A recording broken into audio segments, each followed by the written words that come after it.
this is a hoax. Tonight, Colorado officials say they'll seek multiple criminal charges in the runaway balloon case, accusing the parents of, quote, putting on a very good show.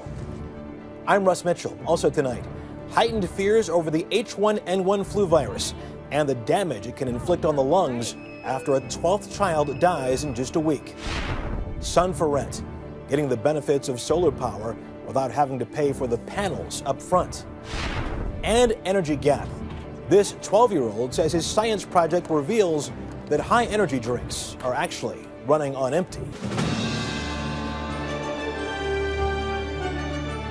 This is the CBS Evening News with Russ Mitchell. And good evening. The story of the balloon that got away took a serious turn today, with Colorado officials declaring the entire episode a hoax. And now they plan to charge Richard and Mayomi Heaney with 3 felonies: conspiracy to commit a crime, contributing to the delinquency of a minor, and attempting to influence a public servant. They may also seek a misdemeanor charge of filing a false report. Hattie Kaufman is in Fort Collins, Colorado tonight. This is the first time I've ever seen anything like this myself. The video was dramatic. Going at about 8 knots. The story incredible. He may get snagged in some power lines. A little boy caught in a runaway balloon. He just touched the ground. Even when it turned out Falcon Heaney was never airborne and was hiding at home all that time, I was planning to find saucer. sheriffs were more relieved than skeptical. We believe at this time that it's a real event. Falcon's dad, Richard, did indeed demonstrate emotion in this home video of the balloon coming loose. The question is, was it real or playing to the camera? The unraveling of the hoax came during an unscripted moment. In a live television interview, Falcon was asked why he hid when everyone was searching for him. We did this for the show. It became very clear to us at that point that they were lying. You picked up on it, we picked up on it. Getting a TV show for his family has been Richard Heaney's goal. Am I nuts? Am I crazy? They appeared on the reality show Wife Swap, and he wanted more. A former research assistant told the website Gawker it was all Richard thought about. It was really about, hey, if we did this right, it'd be on every major news network around the world. Last night, police seized evidence from the Heaney home. And of the 4 charges the department hopes to file over the next few days, 2 are Class 4 felonies, which carry up to 6 years of jail time and $500,000 in fines. Today, the sheriff said the Heaneys met in Hollywood acting school. Their emotions over the last few days, I'm really sorry I yelled at him. were just an act. So needless to say, they put on a very good show for us, and we bought it. Officials are also considering fining the Heaneys for the tens of thousands of dollars it cost to pursue the runaway balloon. And the FAA may fine them because it invaded restricted airspace near Denver International Airport. It could all add up to more of a financial reality than Mr. Heaney expected. Russ? Hattie Kaufman in Fort Collins, Colorado. Thank you very much. The rogue balloon episode raises questions as well for the news media. For perspective on that, we are joined by Robert Thompson, professor of television and popular culture at Syracuse University. Professor, good evening. Good evening. Before we talk about the news media, let's talk about Richard Heaney. From your experience, what would make someone go to the extent that he did to be on TV? People do it all the time. They get up in the morning so they can be seen through the window of morning news shows. They stand in line 30,000 deep to audition for American Idol. Being on TV is something that an awful lot of people want to do really, really badly. Okay, let's talk about the news media's role in this. This was all over the cable networks on Thursday when it first went down. Did the media go too far here? Should we collectively be taken to the woodshed for this? Well, I suppose, yes, the media should be taken to the woodshed because they covered a story that wasn't a story. In the end, we watched for 3 hours a balloon floating in the sky. That's all it was. But in this age of live coverage, these stories are like catnip. News media knows that we are going to watch them. They've got the ability to show this stuff live. And before we realized this story wasn't a story at all, we've been covering it for 4 hours. Can you turn the clock back on this, or has the train left the station? Are we going to see more stories like this and the media reacting the same way? If something like this happened tomorrow, I think we would cover it the exact same way. And you know, these hoaxes are nothing new. P.T. Barnum, who we consider a great American, made a career out of presenting mermaids that were really fish sewn together with monkeys. The American people, for a long time, have actually gravitated to stories that have turned out to be complete fakes. And sometimes we like the contrivance as much as we liked being convinced that it was real. Interesting. Robert Thompson, professor of television and popular culture at Syracuse University. We thank you so much. There is still no winner in the disputed Afghan election, and pressure is mounting on President Karzai to accept the runoff. The White House today tied the decision on future U.S. troop levels for Afghanistan to a resolution on the impasse. Kimberly Dozier has more. The White House sent a powerful message this morning to Afghan President Hamid Karzai. No extra troops until he proves his government is credible. It'd be reckless to make a decision on U.S. troop level if, in fact, you haven't done a thorough analysis of whether, in fact, there's an Afghan partner ready to fill that space. U.S. diplomats have been urging the incumbent Afghan leader to repair an election widely believed to be rigged by choosing one of two options. One is another runoff election where between the two top candidates, or a negotiation between those candidates. Waiting for an Afghan election result also buys President Obama more time to decide his Afghan war strategy, but it could delay a decision until January. At some point, deliberation begins to look more like indecisiveness, which then becomes a way of emboldening our enemies and allies and causing our allies to question our resolve. There have been 5 war cabinet meetings this fall, with more this week and the next. Go! The main debate, whether to commit up to 40,000 extra U.S. troops to help protect the Afghan people from Taliban insurgents, a strategy known as counterinsurgency. The other main option stresses more counterterrorism, which would boost the number of Special Operating Forces missions to go after the Taliban and al-Qaeda. A top official in the cabinet meetings tells me that the face-off over the two strategies has been overblown by the media. He says everyone in the room thinks parts of both are needed. But the real question remains how many U.S. troops to send in to secure Afghanistan until enough Afghans are trained to do it for themselves. Russ? Kimberly Dozier at the White House. Thanks a lot. In Iran, a suicide bomber killed at least 5 leaders of Iran's hardline Revolutionary Guard in a daring attack today near the border with Pakistan. More than 25 others also died. Officials say Sunni rebels claimed responsibility. In Pakistan, as many as 30,000 troops are in the second day of a new offensive against militants in South Waziristan on the Afghan border, a stronghold of both the Taliban and al-Qaeda. Mark Phillips has the latest. Pakistan is blocking access to the area of its offensive, so the view of the action is from a distance. The Pakistani army says it is advancing on 2 fronts, from the southeast and southwest, while blocking any retreat of the Taliban to the north. And it's talking of early successes. There have been over 60 these terrorists killed, and many have been injured. We have lost about five soldiers and 11 injuries. And while many of the civilian population has fled the area, the Taliban is claiming it has inflicted heavy casualties and is pushing the Pakistani troops back. Pakistan has moved against Taliban strongholds in the border regions with Afghanistan before, but it has never managed to permanently dislodge the militants, nor to seriously reduce their ability to attack within Pakistan itself, as a series of deadly strikes proved again this past week.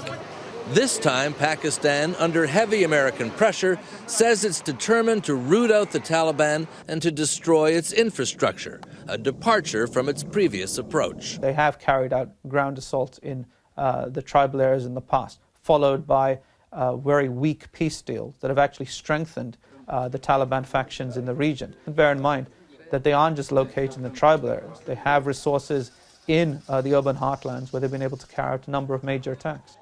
This offensive has raised the stakes in Pakistan's internal conflict. Victory might inhibit the Taliban. Defeat would give the militants a major propaganda victory and further destabilize an already shaky country. Mark Phillips, CBS News, London. And still ahead on tonight's CBS Evening News, lining up for protection against H1N1, the flu that's particularly tough on kids. The death of a 15-year-old New Mexico girl from the H1N1 flu on Saturday raises the number of childhood flu deaths in a week to at least 12. It is also raising the health concerns of people of all ages. Hari Srinivasan has more. In Albuquerque, New Mexico, the rush for the H1N1 vaccine has people lined up at a drive-through clinic. In Las Vegas, hundreds waited for their chance to get the shot. Since the virus outbreak this spring, 14 people in Nevada have died from H1N1 related illnesses. Sniff. Good job. In Newcastle, Indiana, Kelly Parks brought her 3 children into a county clinic where the line was an hour long. I'm just really scared of what could happen if we didn't do it. Indiana has had 7 H1N1 related deaths. The anxiety seems to be spreading faster than the virus, perhaps because H1N1 is infecting and killing children under 18 faster than the regular flu. At a makeshift clinic in Pulaski County, Kentucky, a state that reported its 8th H1N1 related death this weekend, parents were in a hurry for the vaccine. I thought about waiting, but it just seems like it's spreading so fast. As of last week, the federal government had allotted 8 million doses of the H1N1 vaccine, but had shipped only 5.8 million. The Centers for Disease Control and Prevention point to manufacturing delays. So you'll have enough even with these delays? Yeah, we think at least enough to get started. In New York City, Health Commissioner Thomas Farley says the best way to lower infection rates is to boost vaccination levels. Our biggest concern right now is that people are afraid to take the vaccine, and we want to make sure that it's available and that people feel comfortable getting vaccinated so they can be protected. Jonathan Whiteson, a pulmonary specialist at NYU, notes that this strain of the flu seems to attack the lungs more than the regular flu. It does appear that there are a group of patients who have a very large amount of virus within the lung tissue, and they do, within a few days, 3 or 4 days, get very severe pneumonia. Experts do want to remind those concerned about recent shortages that more H1N1 vaccine is on the way and that flu season lasts until May. Russ? Hari Srinivasan, thank you very much. And just ahead on tonight's CBS Evening News, we'll look at why the price of gold is soaring. Stock prices have been rising steadily for months now. The Dow is up 53% from a 12-year low last March. But almost keeping pace is the price of gold as investors rush to this precious commodity. Randall Pinkston has more. Gold traders are having a wild ride this month. The glittery metal hit an all-time high of $1,072 an ounce last week before settling at $1,055. The gold rally began nearly a year ago. The price up 47% in 11 months. Exciting for gold enthusiasts and consumers who are getting record cash for their gold jewelry. What kind of deals are they getting these days? They're getting more money for their item than if they had it in their house, if they bought it 5, 8, 10 years ago. But when it comes to the nation's economy, gold's price rise can also be a distress signal. Gold tends to do well during periods of duress. Even as the Dow Jones Industrial Average rallied past the 10,000 mark, normally a sign of an improving economy, some investors were not so optimistic and hedged their bets, putting cash into gold. Is there some uncertainty in the world? Yes. And in the past, people have turned to gold as a hedge versus uncertainty. Gold rushes are often predictors of inflation, but the latest consumer price index shows no immediate signs. Still, many analysts worry that inflation is inevitable because of the sheer scope of government spending, guarantees, and bailouts. By printing all that money, you devalue the currency. In devaluing the currency, down the road, there's going to be inflation. In fact, the U.S. dollar has dropped 16% since March as gold prices rose. Still, the dollar is in better shape now than it was last year. The dollar's not falling out of bed. It's not causing distortions in other markets at this point.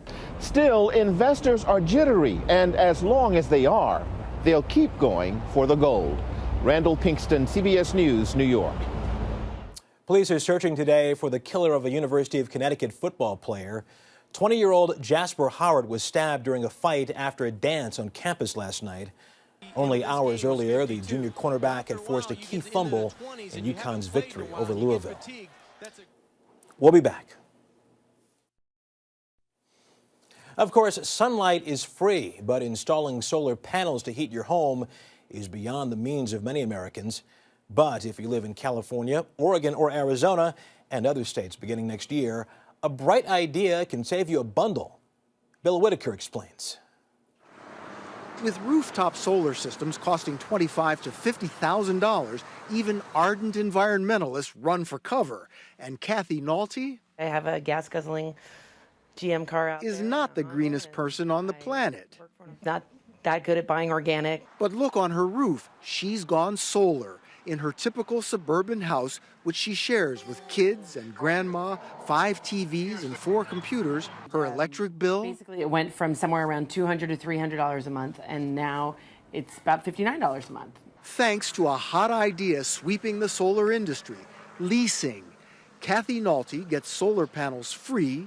The solar company charges her $100 a month for the 15-year lease, plus state and federal rebates for new solar systems. A couple of $1,000s go to the company. I kept thinking it was too good to be true. She saves so much on electric bills that she actually comes out ahead about $100 each month.